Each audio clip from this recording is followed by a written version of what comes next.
Hi there.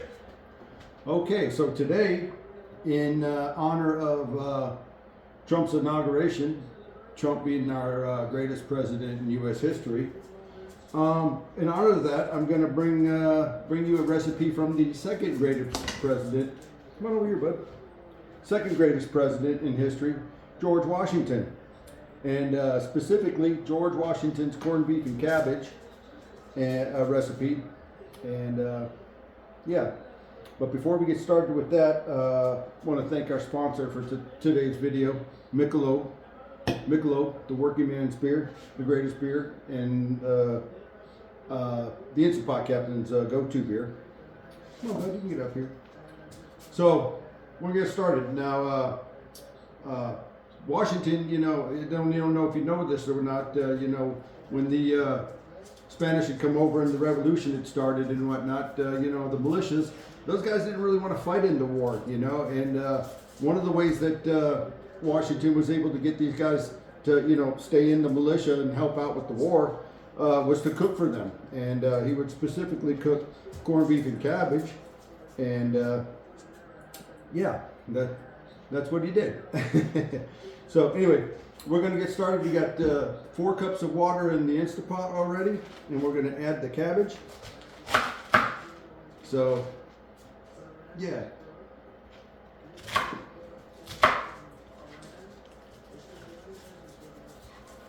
Now, one of the things that made George Washington's cabbage unique to anybody else's is that he put red potatoes in there instead of celery stalk. Why? Well, the soldiers, they were starving to death. So, potatoes were very filling and, just happened as a, coincidence to be a good source of vitamin C. And, a lot of those troops, were lacking in the vitamin C department. So, you can cut your cabbage up to any size you want. It really doesn't matter. I mean, I kind of like my pieces small, so it's not like eating spaghetti noodles and whatnot. You just chuck it into the pot. Remember, there's 4 cups of water in there. If you want to add beef stock to your water too, that won't hurt Washington's recipe.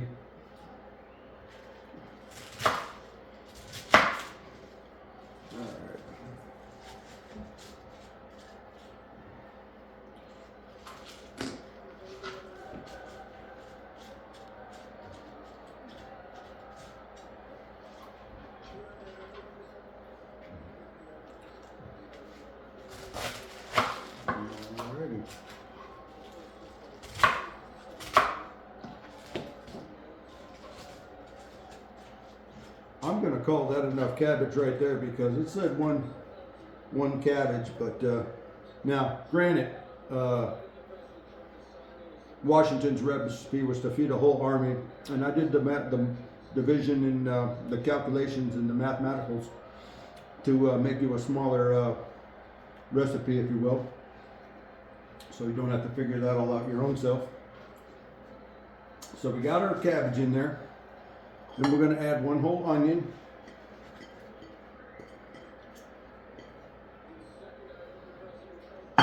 And 1 whole garlic. Now, the militia back then, it was fairly common in the colonial days for the colonial people to eat a boatload of garlic. Why? Because it cured scurvy. And yeah, for that reason alone. Then we're going to add our potatoes.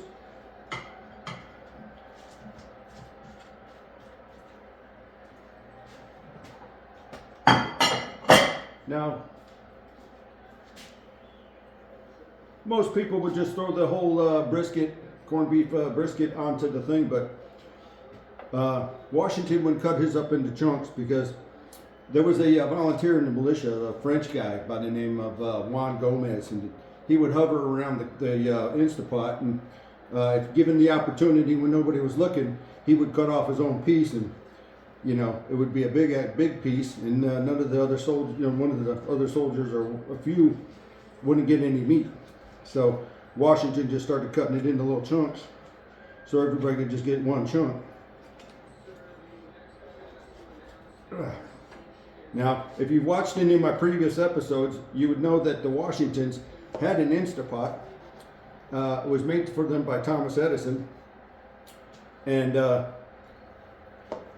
it really hasn't changed in all these years, 270 plus years. It's pretty much the same exact thing that I got right here. Throw those meat chunks right on the top. Man, I need to do something about this knife of mine.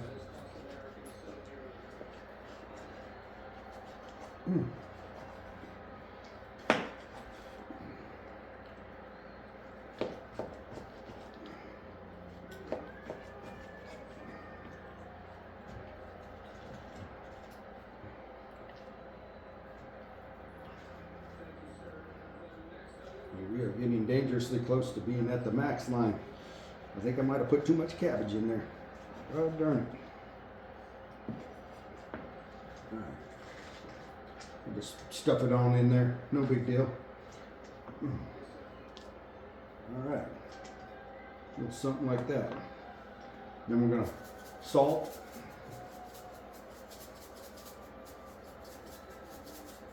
Just like that. And